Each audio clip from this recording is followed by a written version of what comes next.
হে জগতবাসী, আশা করছি সকলেই ভালো আছেন। তো আজকের কিছু আলোচনা নিয়ে আসলাম আমি শামীম আলী চিশতি।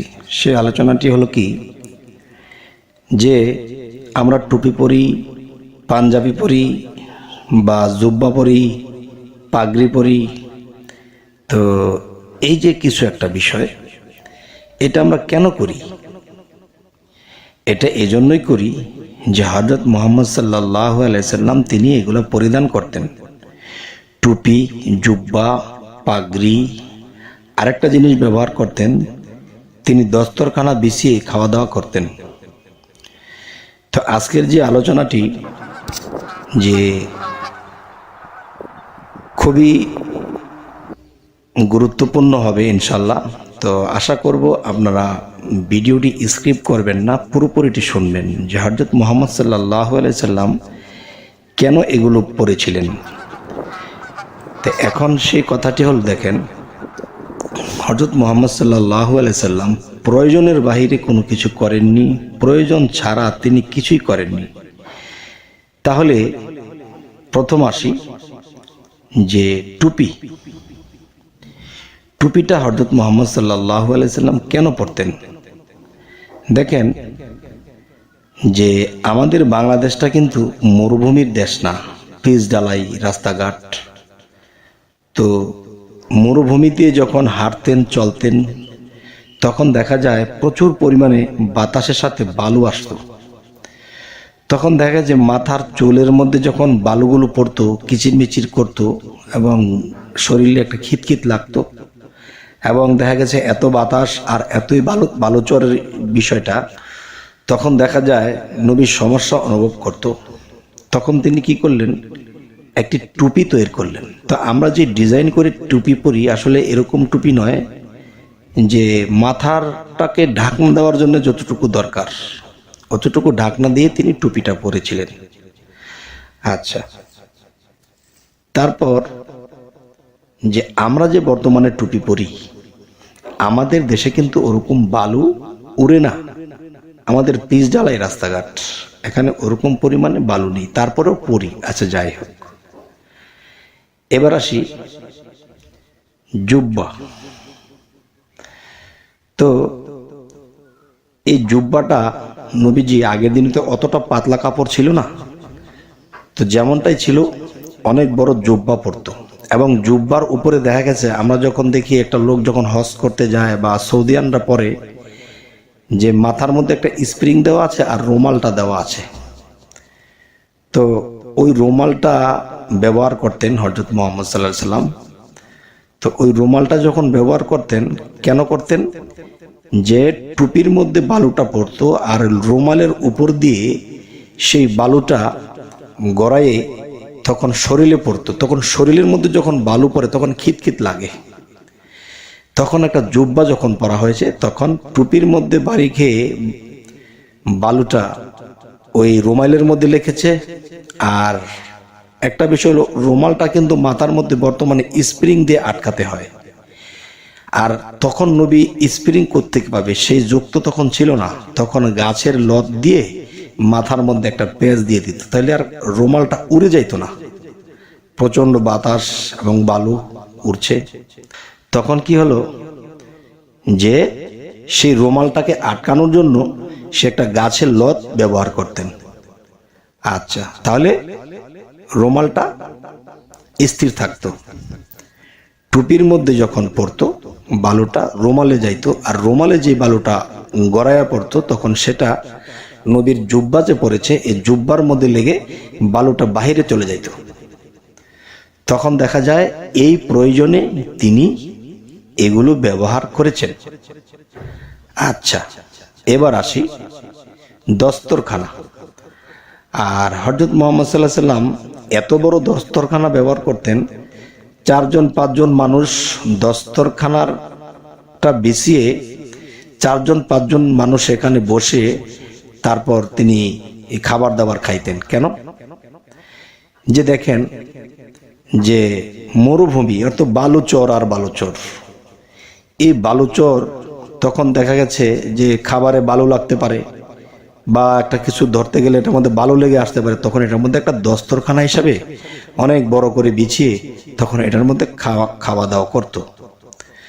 আচ্ছা, তাহলে দেখা গেছে আমরা খাটে কিংবা ফ্লোরে কিংবা আমরা যখন বসি, নবী এটা ব্যবহার করতো, এটা আমরা ব্যবহার করি। এটা কি করতেছি, যে দস্তরখানাটা বিছিয়ে এটার মধ্যে খাইতেছি। কেন, আমার এটার নিচে পাটি আছে, সেই পাটিটাই তো আমার কাছে দস্তরখানা।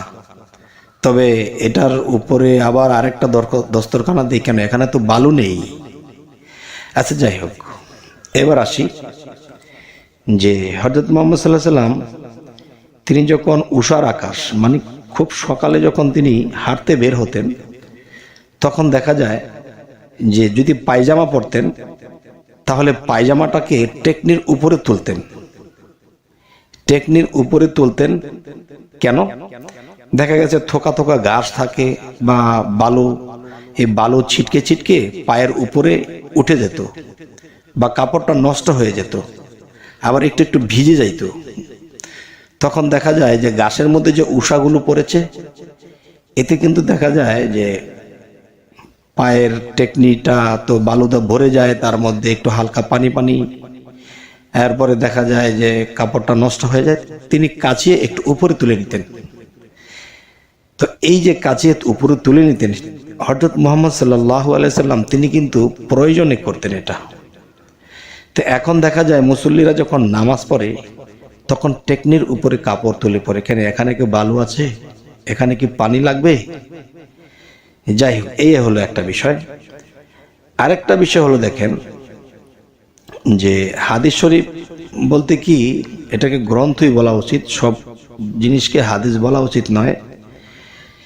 যে নবীজি হযরত মুহাম্মদ সাল্লাল্লাহু আলাইহি সাল্লাম থেকে যে সহি হাদিসগুলো এসেছে, তো কিছু কিছু মিক্সচার হাদিস আছে, এগুলোর মধ্যে কিছু কথা লাগিয়েছে যে যদি টেকনির নিচে কেউ কাপড় পরে তাহলে নাকি তার নামাজ হবে না, এবং টেকনির উপরে কাপড় পরতে হবে।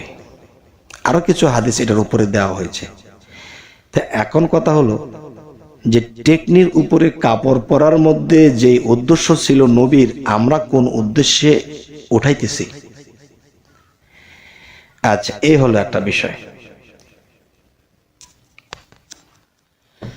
আরো একটি বিষয় হলো কি, দেখেন বহু বহু নবী রাসূলদেরকে দিয়ে আল্লাহ তাআলা এদেরকে দিয়ে দুম্বা, ভেড়া, খাসি লালন পালন করাইছে।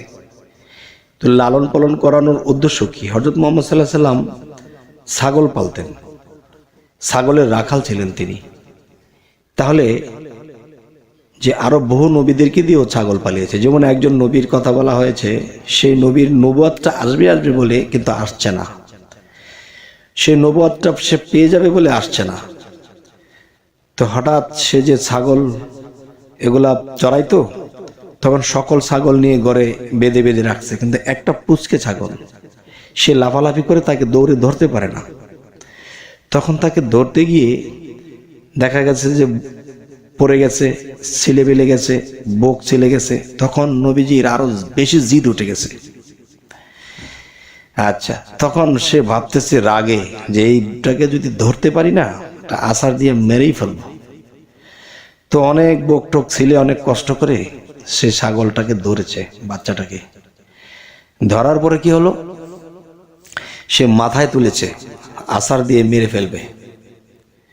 তো মাথার মধ্যে তুলে আস্তে করে মাটিতে ফেলা যায়। আস্তে করে যখন ছাগলের বাচ্চাটাকে মাটিতে ফেলাইলো, তখন ছাগলটাকে তো আর মারলো না। ওই মুহূর্তে জিবরাইল এসে হাজির।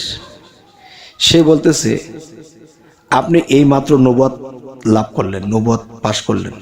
কেন, যে এই ছাগলটাকে আপনি মনস্থর করেছিলেন মেরে ফেলবেন, কিন্তু এই রাগটাকে মাটি করেছেন, মাটি করার পরে মাথার থেকে ছাগলটা আস্তে করে রেখেছেন।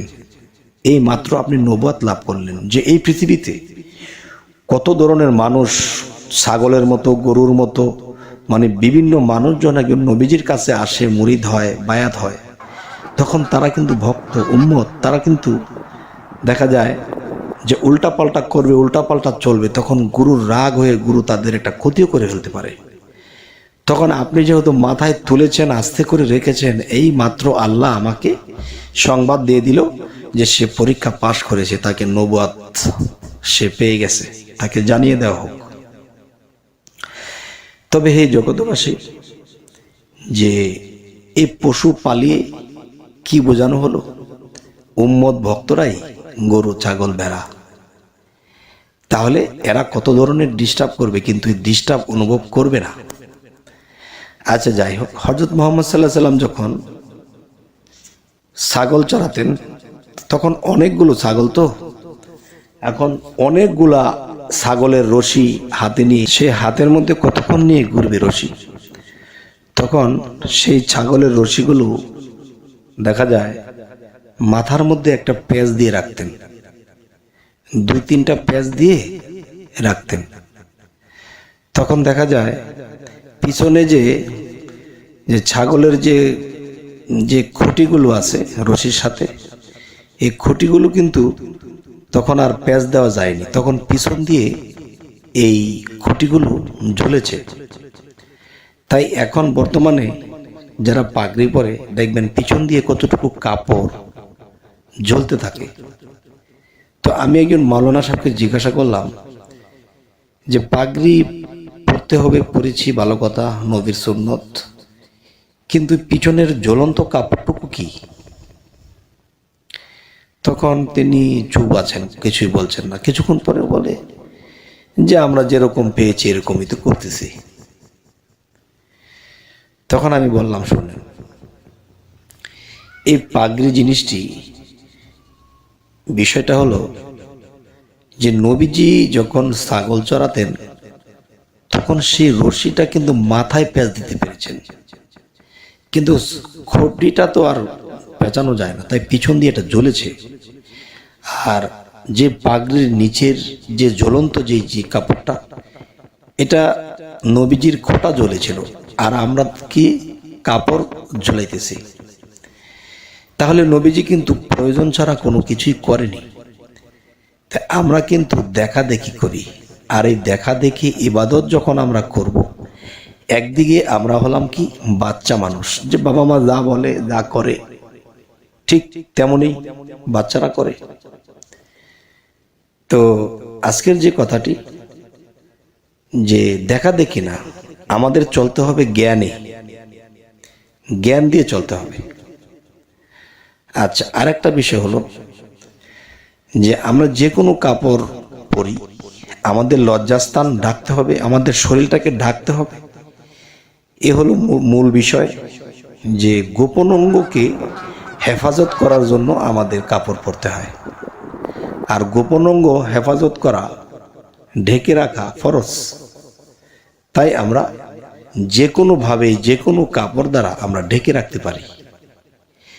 কিন্তু নবী যেভাবে যেভাবে যা কিছু করেছে তা কিন্তু আমরা করতেছি, তিনি প্রয়োজনে করেছিলেন, আমরা কিন্তু প্রয়োজন ছাড়া দেখা দেখি করি। তো এখন যে বিষয়টি হলো যে দেখা দেখি যদি বাচ্চারা করে থাকে আর আমরাও যদি দেখা দেখি করে থাকি, তাহলে আমরা বাচ্চাই। আচ্ছা, আরেকটা বিষয় হলো, দেখেন, নবীজি যা করেছে আমরা তা করতে পারবো না, আমাদেরকে যা বলা হয়েছে আমাদের তা করতে হবে। যেমন নবীজি কি করেছেন, তিনি সপ্তম আসমান ভেদ করে আল্লাহর সাথে মেরাজ করে এসেছেন। এই সপ্তম আসমান ভেদ করে যাওয়া আমার মতো মানুষের বা আপনার মতো মানুষের সম্ভব নয়। আচ্ছা, তাহলে তো নবী করেছে, তো আমরা করি না কেন? আরেকটি বিষয় হলো যে নবীজি উহুদের ময়দানে গিয়ে তার একটা দন্ত শহীদ হয়েছে, তার তো তিনি তো এটা করেছে, তাহলে ওনার মুখে তার দাঁত পড়ে গিয়েছিল, আপনার আর আমার দাঁত কি ফেলে দিয়েছি? ফালাইনি। তা নবীও তো এটা করেছিলেন। আচ্ছা, নবীজি 14টি বিবাহ করতে হয়েছে, যে কোনো পরিস্থিতিতে হোক। আমরা কি 14টা বিবাহ করেছি? আচ্ছা, নবীজি হযরত মুহাম্মদ সাল্লাল্লাহু আলাইহি সাল্লাম কিন্তু তিনি হেরা পর্বতের গুহায় 14 থেকে 14.5 বছর তিনি হেরা পর্বতের গুহায় সাধনের দেশে ছিলেন। তিনি আল্লাহর হুকুমে সেখানে ধ্যান সাধনা করেছেন। এটা কি আমরা করি? তাহলে নবীর যে সুন্নতগুলো শরীরের মধ্যে পরিধান করেছে, সুন্নত শব্দের অর্থ সুন্দর, সেটা সুন্দর হলেও পড়তে হতো, সুন্দর না হলেও পড়তে হতো। কেননা এখানে বালুচর, বালু আর বালু, একটা অসুবিধা অনুভব হয়, তখনই কিন্তু এটা পড়তে হয়েছে। তো আমরা কেন পড়তেছি? তাহলে বোঝা গেল কি, আমরা এখনো বাচ্চা রয়ে গেলাম, সাবালক আর কবে হব? হে জগতবাসী, আমি অল্প কথা বলি এখন রেখে দেব যে সুন্নত বলতে হলো কি জানেন? সুন্নত হলো নবীর সুন্দর চরিত্রটাকেই সুন্দর সুন্নত বলা হয়েছে। তো এখন আমরা কাপড় চোপড় দিয়ে সুন্নত বানিয়েছি, কিন্তু চরিত্রের মধ্যে কোনো সুন্নত নেই বা সৌন্দর্য নেই। আমরা যেভাবে সেভাবে খাইতেছি, যেভাবে সেভাবে চলতেছি, লোভ করতেছি, মানুষের ক্ষতি করতেছি, এই খবর না বলে তারা একটা খবর বলে কি, যে দাড়ি রাখা, কাপড় পরা, টুপি পরা সুন্নত। আসলে এগুলো সুন্নত কি করে? এগুলো নবীর প্রয়োজনে করেছিল। আর চরিত্র, মৃত্যু, জন্ম হইতে মৃত্যু পর্যন্ত আমাদের চরিত্র যদি ঠিক থাকে, সেই সুন্নত যদি ঠিক থাকে, তাহলে আমাদের জীবন ধন্য। তাহলে এখানে কথা না বলে কাপড় চোপড় দিয়ে সুন্নত মিলানো হয়েছে। আসলে বাবা কি বলবো, এখন বাদ বাকি আপনারাই বলবেন। তবে সকলেই ভালো থাকবেন এবং আমাদের চ্যানেলটি ভালো লাগলে অবশ্যই সাবস্ক্রাইব করে নেবেন।